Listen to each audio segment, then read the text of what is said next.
अस्सलामु अलैकुम वरहमतुल्लाहि वबरकातुहू।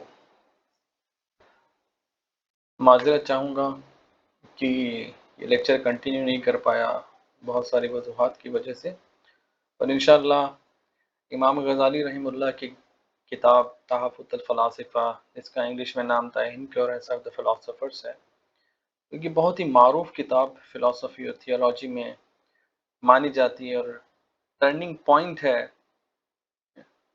Islamic philosophy, theology, modern philosophy की अंडरस्टैंडिंग में।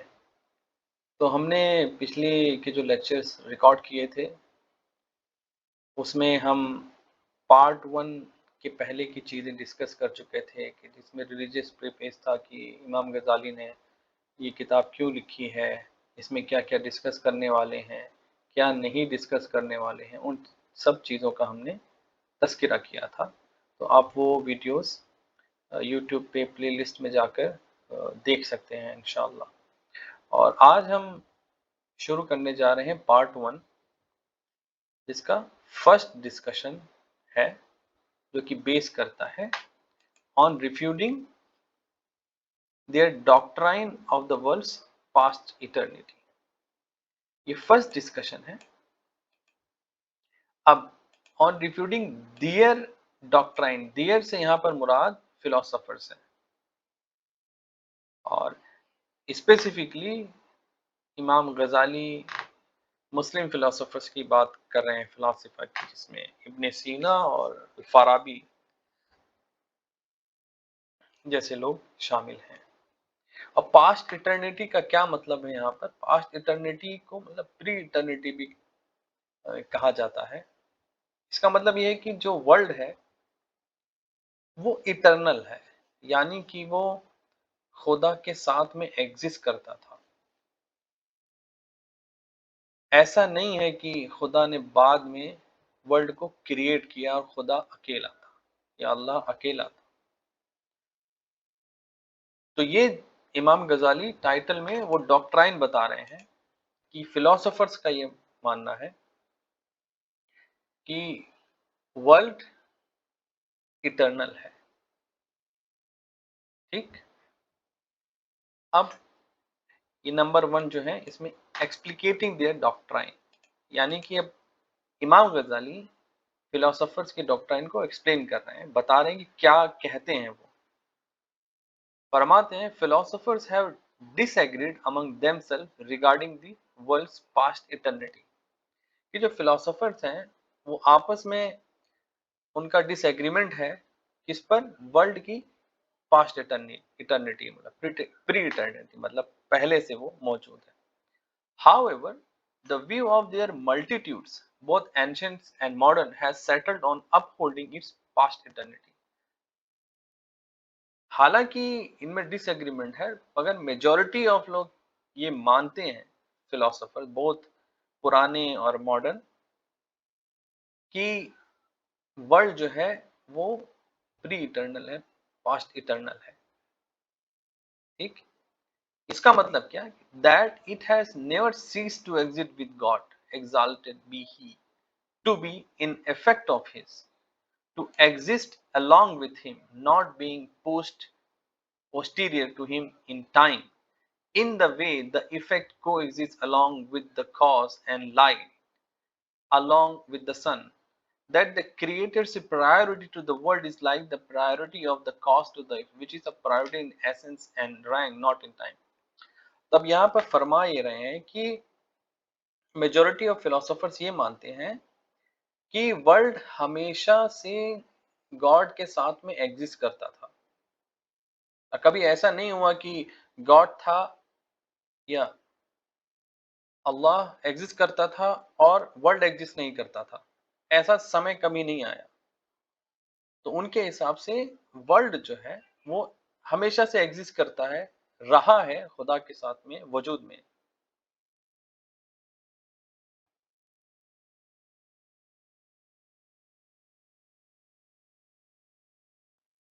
और ये भी कहते हैं कि not being posterior to him in time, यानी कि ऐसा नहीं हुआ कि गॉड के साथ में वर्ल्ड एग्जिस्ट नहीं करता। इसका मतलब यह है कि ऐसा वक्त कभी नहीं गुजरा कि अल्लाह वजूद में था और वर्ल्ड नहीं था। यानी कि अल्लाह ताला ने वर्ल्ड को क्रिएट किया हो बाद में, पहले सिर्फ वो अकेला था, उसने बाद में वर्ल्ड को क्रिएट किया गया हो।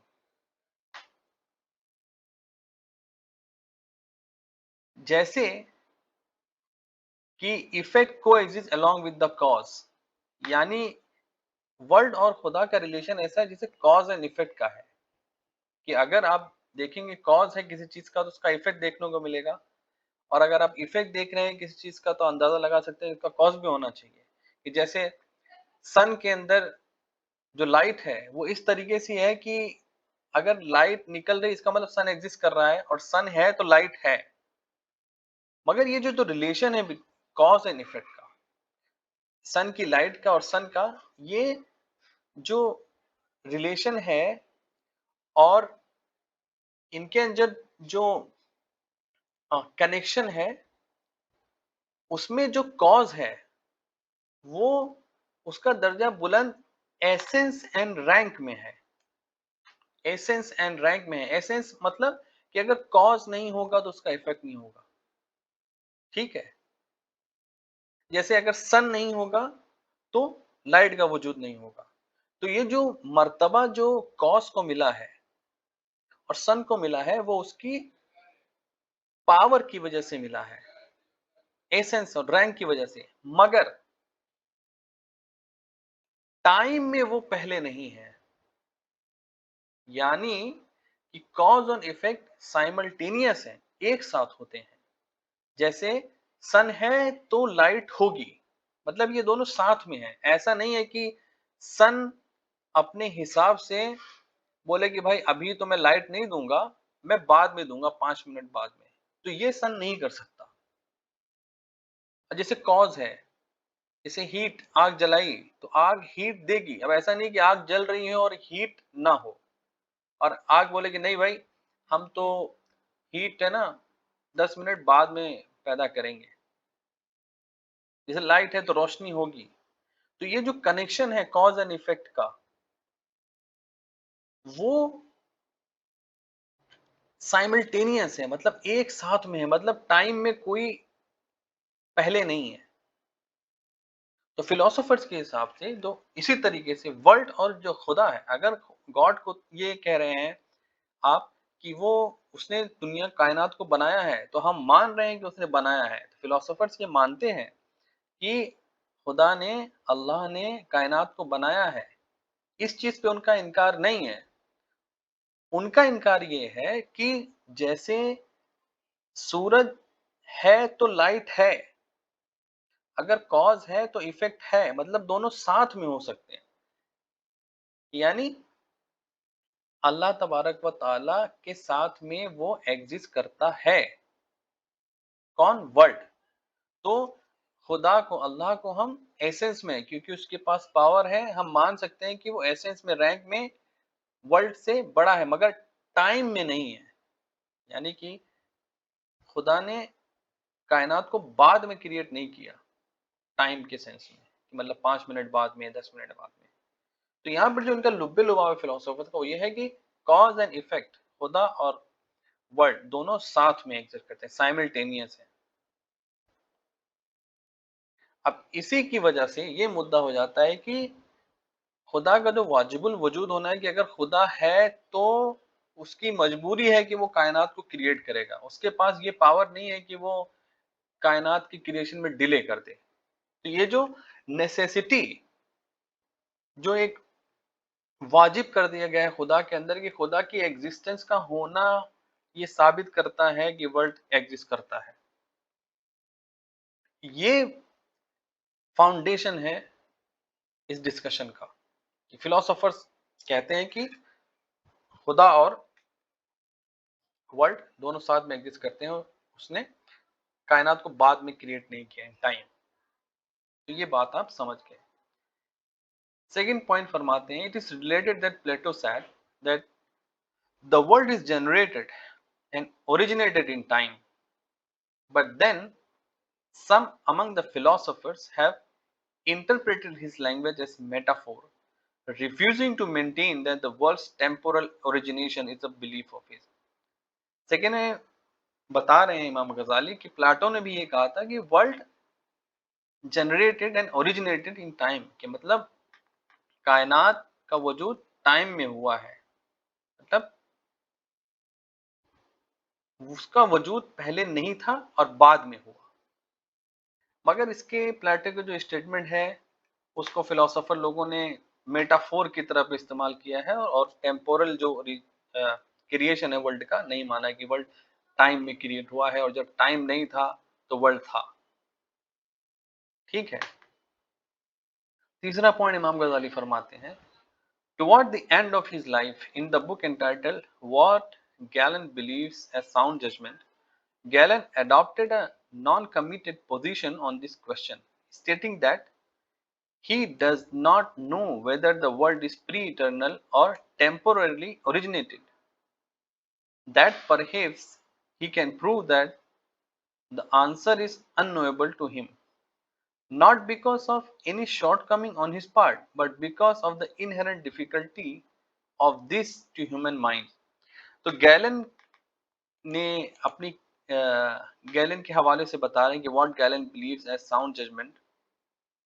गैलन जो बहुत बड़ा डॉक्टर था ग्रीक में उस समय, उसने ये बताया कि वो नहीं जानता कि वर्ल्ड जो है वो प्री इटर्नल है या वो क्रिएटेड है या उसको क्रिएट किया गया है in time.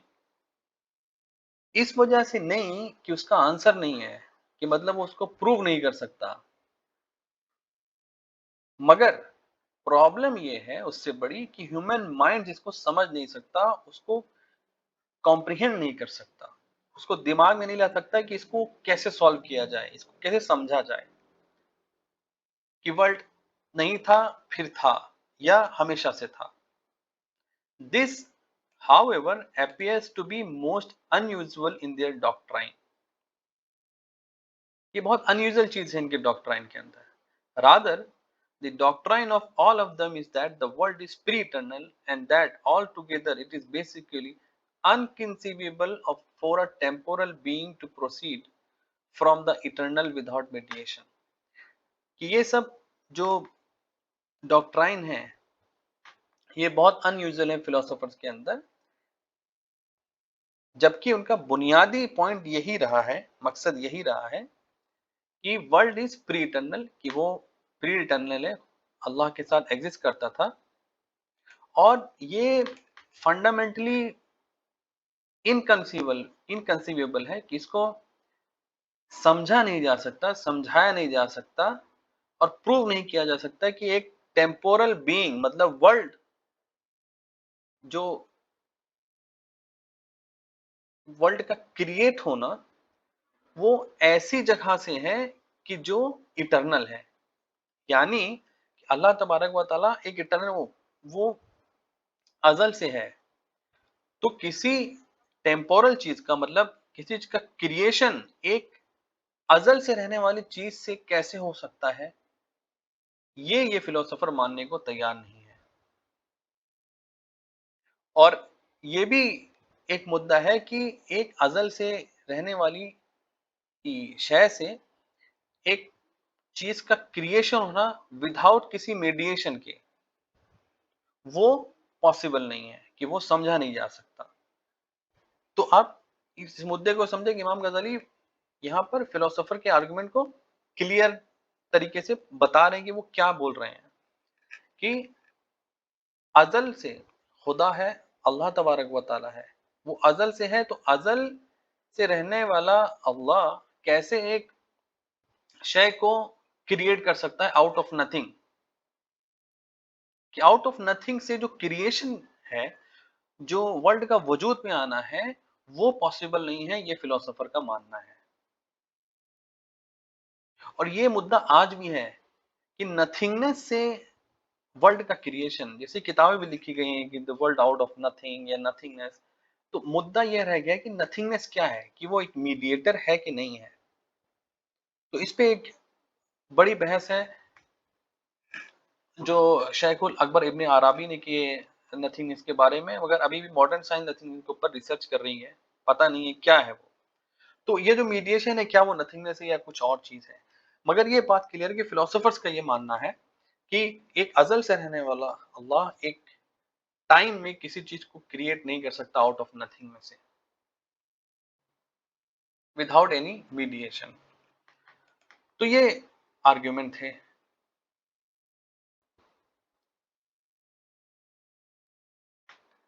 Fourth point, presenting their proofs. अब वो प्रूफ क्या कहते हैं फिलोसोफर्स लोग? ये फिलोसोफर्स के प्रूफ हैं कि जो बताते हैं कि भाई जो हमारा जो बुनियाद है कि कॉज एंड इफेक्ट साइमल्टेनियस है, अल्लाह के साथ पास्ट वर्ड एग्जिस्ट करता है, वो क्यों है कि if I were to go into a description of what has been transmitted of the philosopher's argument in the display of proofs and what has been said in objection to them, I would have to ink very many pages. इमाम Ghazali फरमाते हैं कि अगर मुझे description पे जाना पड़े कि फिलोसोफर्स ने क्या आर्ग्यूमेंट दिए हैं और क्या उस पर ऑब्जेक्शन है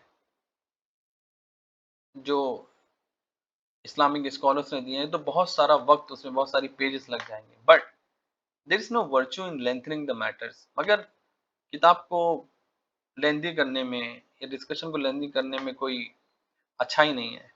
let us then delete from their proofs whatever belong to the category of the arbitrary, कि उसमें से आर्बिट्रेरी जो हम डिलीट कर देते हैं, और of that which is feeble imagining, और जो सिर्फ इमेजिनेशन के हिसाब से उन लोगों ने प्रूफ दिए हैं, easily resolve by any reflective examiner, कि जो आसानी से किसी किसी इंसान के लिए भी आसान है उसको समझना। Let us instead confine ourselves to bringing forth those proofs that leave an impact on the soul and that are able to arouse doubt in the best speculative thinker. तो हमें उन प्रूफ्स पर कॉन्सेंट्रेट करना है कि जिन्होंने अपना impact छोड़ा है किताबों में, हिस्ट्री में, और जो हमारी रूह को और हमारी अक्ल को मुतासिर करते हैं और डाउट क्रिएट कर देते हैं बेस्ट ऑफ थिंकर्स के अंदर, कि अगर उसको पढ़ने के बाद भी एक जीनियस इंसान भी होगा, एक अच्छा स्कॉलर भी होगा, उसके ऊपर भी डाउट आ जाएगा। For arousing doubt in the weak is possible with the most feeble of arguments. क्योंकि डाउट एक आसान सादे इंसान के लिए एक सादे आर्ग्यूमेंट से भी पैदा किया जा सकता है। तो इसमें इमाम गज़ाली फरमाते हैं कि 3 प्रूफ्स उन्होंने सेलेक्ट किए हैं कि जिन्होंने बहुत ज़्यादा इम्पैक्ट किया है, और वो फाउंडेशन है इस कैटेगरी में डिस्कशन 1 के अंदर फिलोसोफर्स की आर्ग्यूमेंट का। द फर्स्ट प्रूफ वो लेके आते हैं इमाम गज़ाली, जो फिलोसोफर देते हैं। They say it is absolutely impossible for a temporal to proceed from an eternal, कि जैसा मैंने आपको बताया, वो कहते हैं कि ये इम्पॉसिबल है कि किसी टेम्पोरल चीज का, मतलब किसी चीज का वजूद आना एक इटर्नल से, ये इम्पॉसिबल है। 4, if we suppose the eternal without, for example, the world proceeding from him, then it would not have proceeded because existence would not have had that which gives it preponderance। कि अगर हम ये मानते हैं कि अगर world eternal के बाद में आया है, यानी एग्जाम्पल समझे कि अगर हम माने कि अल्लाह तबारक ताला ने वर्क क्रिएट किया है वर्ल्ड को टाइम के अंदर, कि कुछ समय बाद में, पहले वो अकेला था, तो इस अंडरस्टैंडिंग में ये सवाल पैदा होता है कि इसका मतलब ये है कि अल्लाह तबारक व ताला ने वर्ल्ड को क्रिएट करने का पहला नहीं सोचा था और बाद में सोचा। समझ रहे हैं? तो then it would not have proceeded because existence would not have had that which gives it preponderance, rather the world's existence would have been a pure possibility। इसका मतलब है कि पहले वर्ल्ड मौजूद नहीं था मगर बाद में मौजूद हुआ। इसका मतलब कि मौजूद नहीं होना और मौजूद होना इन दोनों शय से पहले वर्ल्ड एक पॉसिबिलिटी में रहा होगा कि मतलब पैदा हो भी सकता है और नहीं भी हो सकता। ठीक है? तो ये अल्लाह तबारक व तआला के पावर में था, ये कहते हैं कि वो एक पॉसिबिलिटी में था कि क्रिएट करना है कि नहीं करना है। तो ये एक पॉसिबिलिटी थी। If thereafter it were to come into existence, then a giver of preponderance either would have come into existence anew or would not have come into existence anew. तो अगर पॉसिबिलिटी में है तो जो इसको पैदा करने वाला है वो उसको वजूद में ला भी सकता था और नहीं भी ला सकता था। If no giver of preponderance had come into existence anew, the world would have then remained in a pure possibility. कि अगर उसका पैदा करने के लिए प्रीपोंडेंस नहीं आया होगा तो वो पॉसिबिलिटी में रहता, as it had been before, जैसा वो पहले था। If on the other hand a giver of preponderance did come into existence anew, अगर दूसरी तरीके से देखा जाए कि अगर वो प्रीपोंडेंस मतलब उसको पैदा करने के लिए एक शुरू से अन्यू अगर वो उसको मान लिया जाए तो क्वेश्चन ये पैदा होता है who originated this giver of preponderance and why did it originate now and not earlier। तो ये जो विल है, ये मकसद है कि भाई हाँ अब वजूद में इसको लेके आना है, तो ये पहले क्यों नहीं आया या बाद में क्यों नहीं आया। समझ रहे हैं कि अल्लाह तबारक व तआला ने इस वक्त क्यों चुना, इससे पहले क्यों नहीं चुना या इसके बाद में क्यों नहीं चुना। ये वही सवाल है कि भाई ये मेरी, अगर हम बोले कि मेरी मर्जी है कि मैं कल 8 बजे उठूंगा, 9 बजे उठूंगा, तो मतलब सवाल ये कर रहे हैं फिलोसोफर कि क्यों 8 बजे, क्यों 9 बजे नहीं, क्यों 12 बजे नहीं।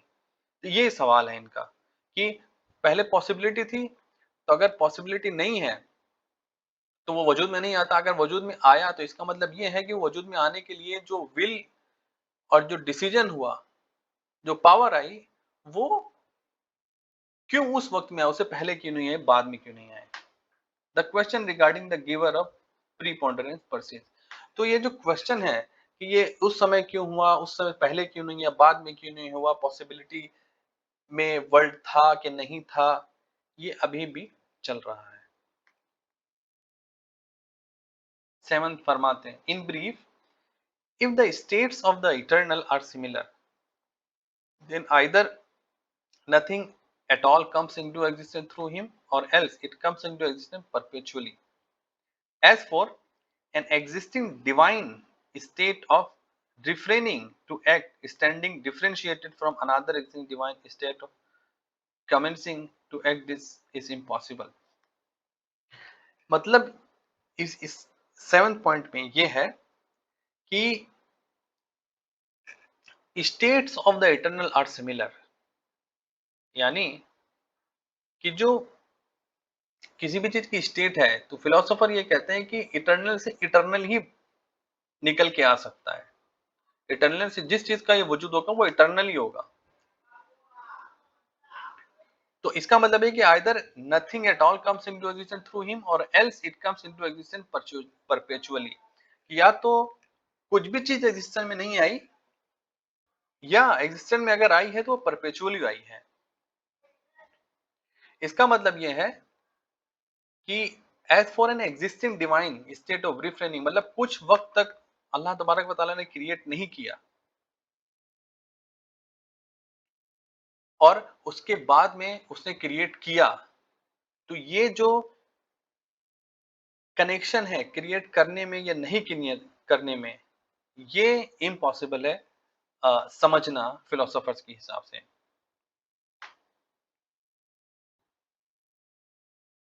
और ये स्टेट्स में भी एक आर्गुमेंट पैदा करता है कि भाई कि क्रिएशन भी करना है और क्रिएशन नहीं भी करना है। तो ये जो डिवाइन एट्रीब्यूट है, इन दोनों के अंदर कॉन्ट्रडिक्शन है कि वो पैदा करने वाला भी है और नहीं पैदा करने वाला भी है। तो अगेन ये जो डिफरेंस आ रहा है, ये वही डिफरेंस है जो पहले बयान किया गया कि कॉज एंड इफेक्ट साइमल्टेनियस है। मतलब अल्लाह तबारक व तआला का वजूद में होना ही इस बात की दलील है कि वर्ल्ड वजूद में है। 8th point, the verifying of this consist in saying, इसको वेरीफाई करने के लिए वही कहते हैं, why was the world not created before it's creation, कि मतलब वर्ल्ड अपनी क्रिएशन से पहले क्रिएट क्यों नहीं किया गया। जैसे बिग बैंग के बारे में कहा था कि 13.8 बिलियन ईयर्स पहले उसका वजूद हुआ, तो वो 14 बिलियन पहले क्यों नहीं हुआ, वो 50 बिलियन ईयर्स पहले क्यों नहीं हुआ। This can not be ascribed to his inability to originate it, not to the impossibility of an earlier creation। और इसको इस तरीके से जवाब नहीं दिया जा सकता कि पहले वो पावरलेस था क्रिएट करने के लिए, और अर्लियर जो क्रिएशन अगर हो सकती थी वो पॉसिबल नहीं थी। For this would lead the eternal to change from importance to power, and the world from impossibility to possibility, both of which are impossible।